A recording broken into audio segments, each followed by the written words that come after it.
Las fuerzas navales del Perú y Chile, al iniciar la Guerra del Pacífico en 1879, se diferenciaban básicamente por el número de unidades operativas, y porque sobre todo, las unidades principales chilenas eran más modernas, es decir, no solo eran más nuevas, sino que tenían una tecnología más actual para ese momento. Demos un breve repaso sobre las unidades principales de ambas naciones.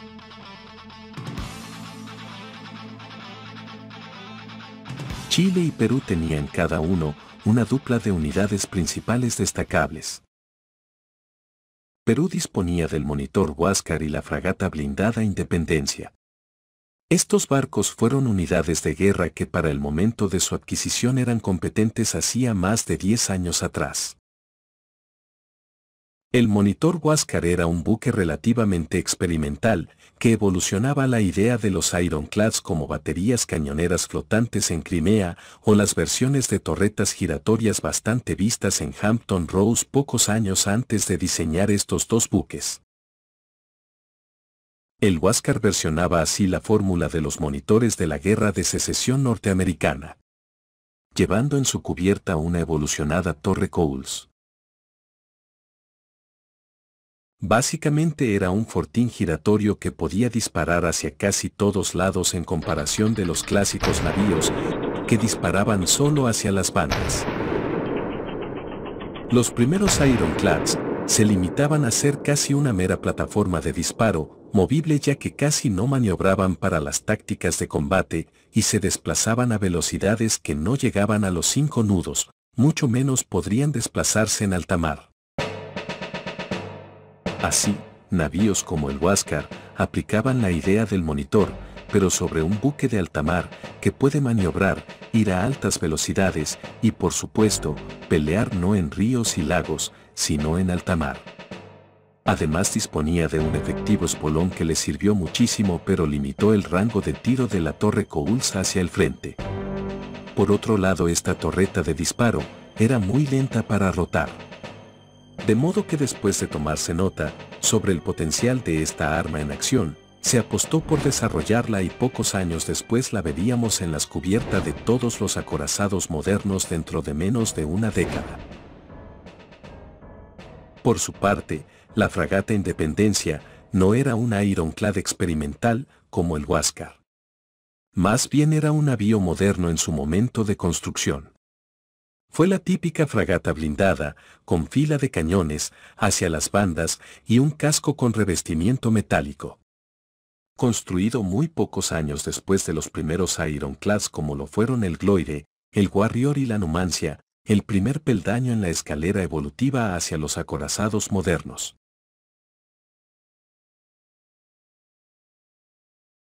La cabeza de la Armada chilena se constituía de los dos blindados hermanos, Blanco Encalada y Lord Cochrane. Estos navíos, que eran de reciente construcción, tenían la fórmula naval vigente de su tiempo, la fragata blindada o ironclad, tan igual como el Independencia peruano, pero pertenecían a la siguiente generación de este tipo de blindados. Eran de batería central. Esto quiere decir que disponían de un fortín integrado a la estructura central misma del barco. Ahora la industria no solo era capaz de recubrir con láminas metálicas la silueta de un buque de madera, como venía siendo, sino que aparte de recubrirla de preferencia con láminas de acero, ahora la estructura era mucho más compacta con más vigas y piezas metálicas y más largas. Y es, justo, en esta parte central, donde los nuevos cañones irían asomados en cavidades que sin perder la protección estructural del buque, podrían apuntar en gran rango, incluso, hacia adelante. Y hacia la retaguardia.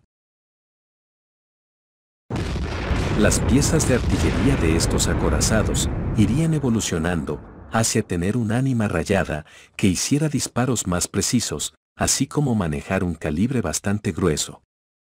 Disparando buses con mayor capacidad perforante y explosiva. Además tendrían mayor cadencia de tiro, así como una respectiva retrocarga. Desde este momento, se empezarían a construir blindados, que fusionaran estas dos fórmulas ofensivas navales, la de batería central y torretas giratorias más rápidas, sobre la cubierta, convirtiéndose, después esos navíos en los futuros acorazados, de segunda clase. Ya estamos redactando ese especial. Finalmente, las fuerzas navales de ambas escuadras se componían de corbetas de madera. Una de ellas, por ejemplo la corbeta peruana Unión, llevaba una cobertura de cobre. Algunas, con unos cuantos cañones, y otras sí, con un arsenal dispuesto hacia las bandas, de alrededor de una quincena de piezas, como la Esmeralda chilena y la Unión peruana. La mayoría de las corbetas de ambos bandos ya tenían más de 10 años de antigüedad, siendo la más antigua la Esmeralda perdida en el combate de Iquique ante el monitor Huáscar.